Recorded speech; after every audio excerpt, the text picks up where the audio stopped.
is Acipa. So, di video kali ini aku akan nge-review buku Rich Dad Poor Dad dari Robert Kiyosaki. Buku ini adalah buku tentang keuangan yang menurutku semua orang wajib banget untuk baca. Biar pertanyaan kenapa ya orang-orang kaya tuh semakin kaya dan orang-orang miskin malah semakin miskin. Nah, sebelum kita masuk ke review buku, jangan lupa untuk subscribe dulu. Abis itu klik notification bell di sebelahnya, like juga video ini. Dan without further ado, let's get started!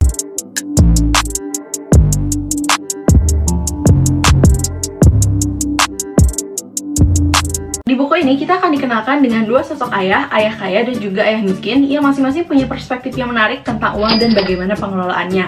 Nah, salah satu ayah menganggap bahwa kita tuh perlu untuk memperoleh pendidikan setinggi-tingginya untuk mendapatkan pekerjaan terbaik dengan gaji dan benefit yang besar supaya aman sampai hari tua. Sedangkan ayah yang satu lagi menganggap bahwa kita perlu fokus untuk bagaimana menciptakan kekayaan sendiri. Kebanyakan orang hidup itu dikendalikan oleh ketakutan dan juga keinginan atau fear and desire.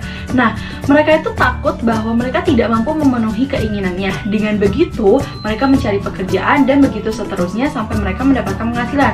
Penghasilan ini kemudian mereka habiskan untuk memenuhi keinginan-keinginan mereka yang malah berakibat adanya tunggakan, tagihan, cicilan, dan lain sebagainya. Nah, di sini ayah yang kaya memaparkan bagaimana supaya kita tuh tidak bekerja untuk uang, tapi biar uang yang bekerja untuk kita. Di bagian ini kita akan belajar tentang aset dan juga liabilitas. Tahu nggak sih sebenarnya mobil dan rumah itu bukanlah aset loh, tapi melainkan liabilitas. Apalagi kalau rumah dan mobil itu tidak mendatangkan keuntungan. Kebanyakan orang mediocre itu lebih banyak menghabiskan uang yang mereka dapatkan itu untuk memperoleh hal-hal tadi. Tapi sebenarnya orang-orang kaya beneran nih, mereka memperoleh hal itu tidak dari penghasilan yang mereka dapatkan, melainkan dari keuntungan aset yang mereka beli sebelumnya. Sebenarnya bukan berarti beli rumah atau mobil itu sesuatu yang buruk, nggak juga sih, tapi kita harus berpikir lagi, jangan sampai beli rumah atau mobil baru itu malah jadi cicilan yang bikin menggap-menggap. Bukan seberapa banyak penghasilan juga kok yang memengaruhi apakah seseorang bisa menjadi orang kaya atau tidak, tapi melainkan bagaimana cara mereka melakukan pengelolaannya. Ayah yang kaya itu mengajarkan kita untuk fokus terhadap penciptaan kekayaan tersendiri kan, salah satunya adalah dengan bisnis. Tapi bukan berarti dengan begitu kita jadi terburu-buru untuk kemudian resign dari pekerjaan di suatu perusahaan lalu kemudian menciptakan bisnis dan menjadi pengusaha sendiri. Well, tidak segampang itu karena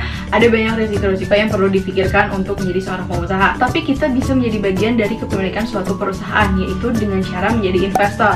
Kenapa? Karena keuntungan yang diperoleh dari aset investasi ini awalnya bisa jadi passive income yang lama-kelamaan ketika kita menekuni hal tersebut bisa memenuhi kebutuhan-kebutuhan yang kita inginkan, termasuk juga lepas dari pekerjaan sebagai karyawan. Yang paling penting adalah sebelum kita masuk ke investasi, yang paling utama banget adalah investasi leher ke atas. Maksudnya adalah bukan investasi skincare guys, ya itu adalah sebuah investasi juga sih gitu. Yang penting itu investasi otak. Kita belajar dulu, memahami dulu sampai benar-benar paham. Dan melalui buku ini Robert menuliskan mindset yang menurut basic banget, daging banget ilmunya. Karena dengan begitu kita jadi lebih berpikir lagi tentang bagaimana memandang uang dan mengatur keuangan tersebut. Di buku ini Robert juga menyampaikan beberapa tips supaya kita bisa mulai literasi keuangan sedari dini nih. Yang pertama adalah cari motivasi terbesar, motivasi yang lebih besar bahkan dari dirimu sendiri. Aku pribadi mulai sadar literasi keuangan ini adalah ketika berpikir bisa nggak ya hari tua lifestyleku masih tetap sama kayak sekarang. Kalau misalkan hanya mengandalkan gaji, menurutku sangat sulit buat kita bisa memperoleh kebebasan finansial dan juga pensiun dini. Nah, yang kedua adalah ingat selalu tujuan keuangan tersebut setiap harinya. Afirmasikan ke dalam diri sendiri. Ini mungkin beda tipis sama rasa takut yang bikin kita serakah atau tamak gitu.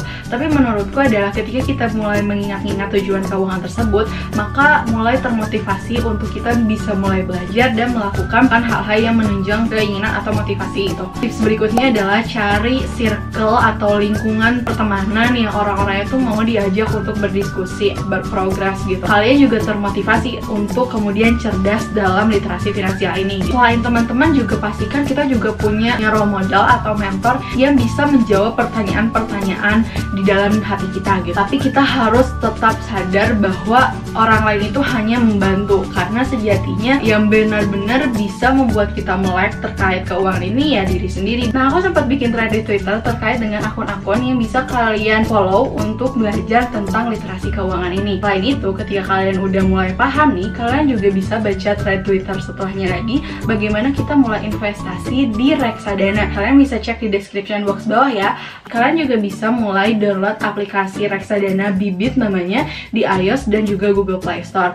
Di situ pembelian reksadananya macam kita beli belanja online guys. Ketika kalian registrasi, jangan lupa untuk masukkan kode referral Isakipa untuk dapatkan bonusnya di pembelian reksadana pertama kalian. Lumayan loh, 25.000. Kalian bisa untuk melakukan produk investasi pertama kalian nih. Habis itu kalian bisa deh mulai belajar ke produk-produk investasi lainnya. Nah, itu tadi review buku Rich Dad Poor Dad dari Robert Kiyosaki ini. Ya seperti aku bilang, semua orang harus banget baca buku ini.